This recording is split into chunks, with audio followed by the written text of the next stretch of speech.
students, I'm sure when I gave the last lesson virtually true, you enjoyed it thoroughly and you are having good time here. And one thing I want to remind you, subscribe to my channel. Please subscribe to my channel and be my permanent subscribers. I want to serve you long and meaningfully. I want to solve all your problems, because if I have a good number of subscribers, I will be able to solve your problem live, and I will solve the problems on the spot as well. Okay, today I am ready here with new lesson, a shady plot. Shady means something dark. Dark has many meanings. I mean, it may be doubtful, ghostly, mysterious, uncanny, and plot means area. So this story is more or less about ghosts. Okay, and mostly ghost stories are very serious stories causing fear in our hearts and minds, horror stories. But some ghost stories are also funny. This one is like that, but it has some serious moments also. Okay, it has conflict, it has suspense, all these things. The main character of this story is John Hallock. John Hallock is a ghost story writer, but he is also an accountant in a lumber company. I mean, bookkeeper in a lumber company. His publisher Jenkins often asks him to write ghost stories for his magazine. John Hallock is not expert on writing ghost stories, but the question is, how does he manage to write ghost stories? He doesn't know. He waits for ideas, they suddenly come in his mind, and he is able to write ghost stories. So he has become slightly overconfident. Okay, so one day he sat down to write his ghost story. Again his mind was blank. He was looking for ideas, but they were not coming. So he was sucking the end of his pen and thinking of other things, like unghostly things, material things, day-to-day things. His mind wandered over other things.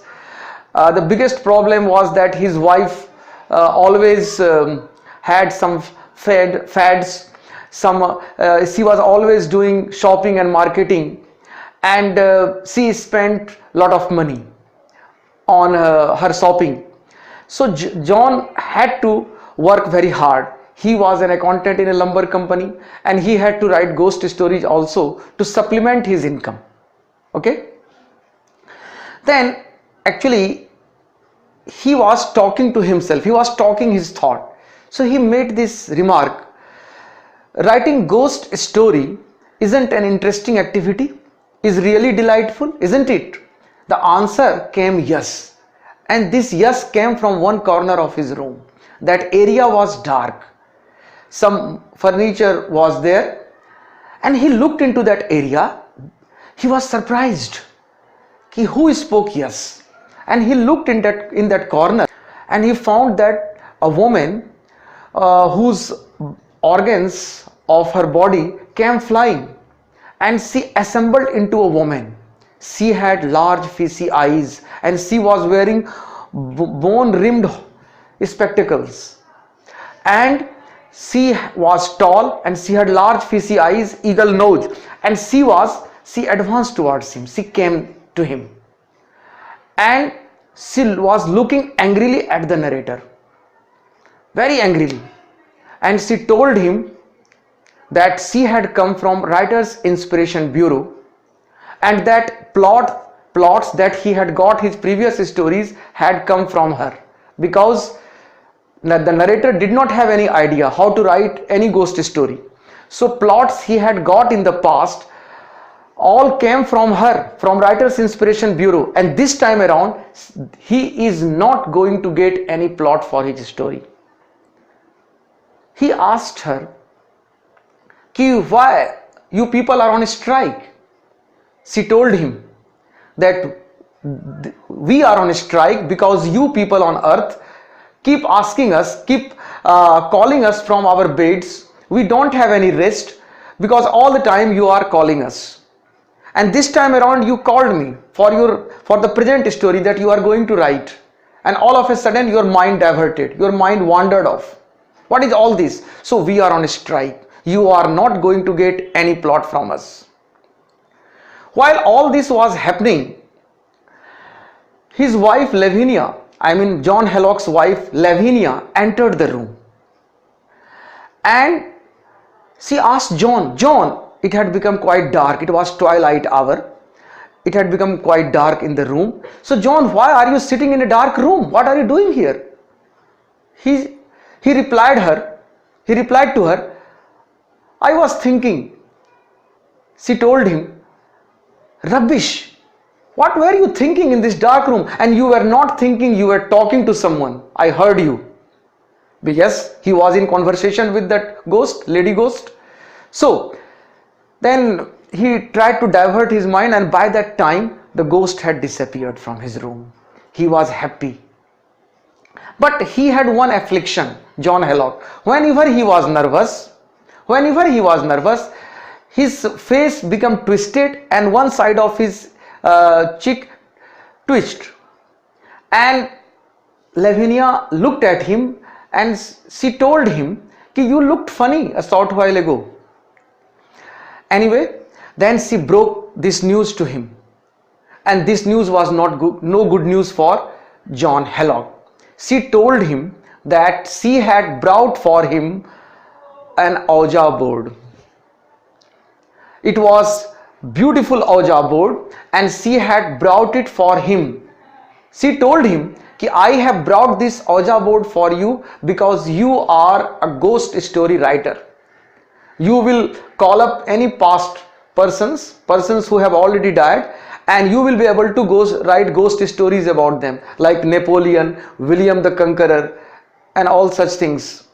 Actually, before leaving him, she had warned him that he should use his influence over the people who mostly use Ouija boards.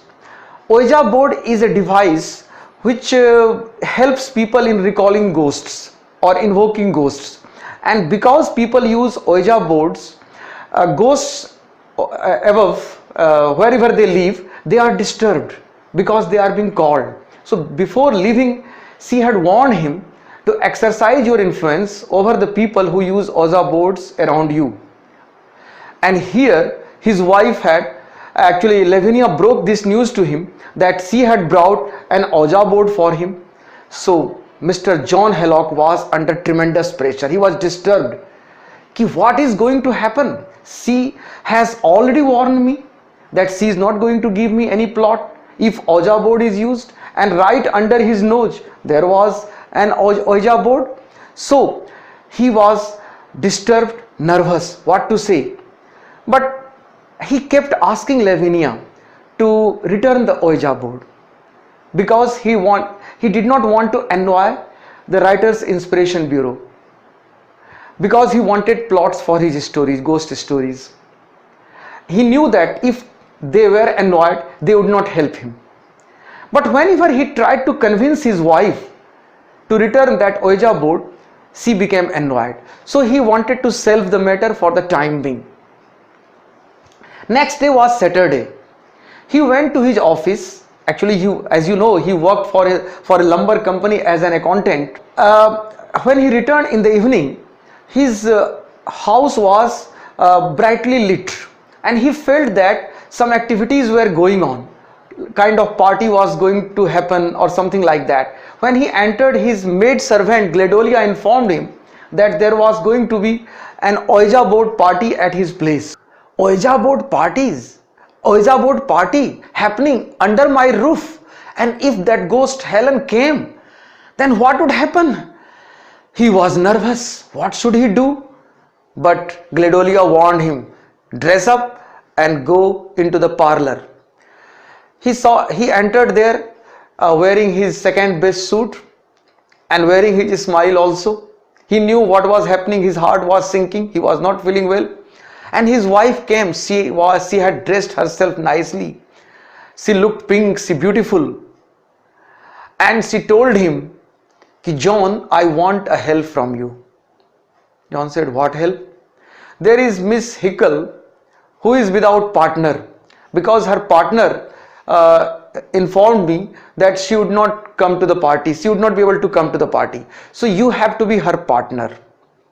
John resisted, but Miss Hickle, who was a flirtatious woman, asked him to join her, and as they started playing on the Ouija board, the word came out, traitor. Then Miss Hickle asked, traitor? Then the voice came from the Ouija board, ask him, means John Hellock. Then she asked, who are you? She said, I am Helen. Helen? Then she informed John Hellock's wife Lavinia that someone named Helen was mentioning her husband's name. Then she came between the chairs, reached there, and she also informed Miss Hickle that yes, all the other players are also informing me the same thing, that someone is calling him traitor and that someone is Helen. She looked at her husband, and the problem with her husband was that when he was nervous, one side of his face twitched and he had a idiotic grin on his face. He looked like a monkey. And that affliction started. Then Miss Hickle told Lavinia that he looks like a very clever and sly person. His wife became angry. John was embarrassed. He left the party. He could not sleep that night. When the morning came, his maid servant Gredolia informed him that she would not live in the house. She would go. Actually, he took his breakfast at 9 o'clock and wanted to sit for another try. He wanted to try to writing a story again. So in his library, he sat down. And here again, the same ghost came. She came in sections. Her organs came flying. That Helen. John Hellock was very angry with her. Why have you come? What have you know? What have you done? You know? You have lost me, my wife. You have lost me my peace, my happiness. And you have lost me, my maid servant also. Why are you doing all this? He commented, why do you come in sections like this? Your organs come flying? She told him, all night you kept me awake. The Ouija party went on all night. I could not sleep. I am too tired to materialize so quickly. And at that very time, his wife slipped a paper under the door. And it was a small note or letter. She informed him, John, I am going to my grandmother and my lawyer will consult you. John understood everything. He wished he was dead. He loved his wife dearly. He was a very loyal husband. And his wife was leaving him for no fault of his own. For no fault of his own. It was nightmare for him. And here was ghost again. Lavinia entered the room. Actually, she wanted to have it out with her husband. She wanted to know from him what the matter was. She felt that her husband was hiding something, concealing something. She entered the room. She asked him, what is the matter? Tell me. You are hiding someone in this room. And first she said, I am going, John, I am going. He said, okay, go, change of air. Very good. And I will join you presently. Go away. She became doubtful. When a husband allows his wife to go willingly to her parents' place, wife is always doubtful. The husband's job is to resist. Oh my dear, don't go. How will I leave? But here was a husband telling her, okay, go away. Change of air will help you, will improve your health, and I will also join you. Go. She became more doubtful. And here was the ghost in the corner. John wanted Lavinia not to see her. So she spread his arms and started jumping before Lavinia. And Lavinia became more and more doubtful. Finally, there is a comic scene here. Lavinia pushed him aside and saw what was there. And she learned from her that she was Helen, the ghost, and she introduced herself and she said, I am going away, bye bye, I will come back again. She was very happy that there was no chance of John falling in love with this scarecrow, that ugly looking woman. There was no chance, and her domestic life was safe. She would not lose her husband. Then they exchanged love with each other, and suddenly John had an idea. His mind was full of ideas. Now I have the bulliest plot in my mind. Now I am going to write my ghost story. Here ends this story. I hope you enjoyed it. Okay, some more is coming up.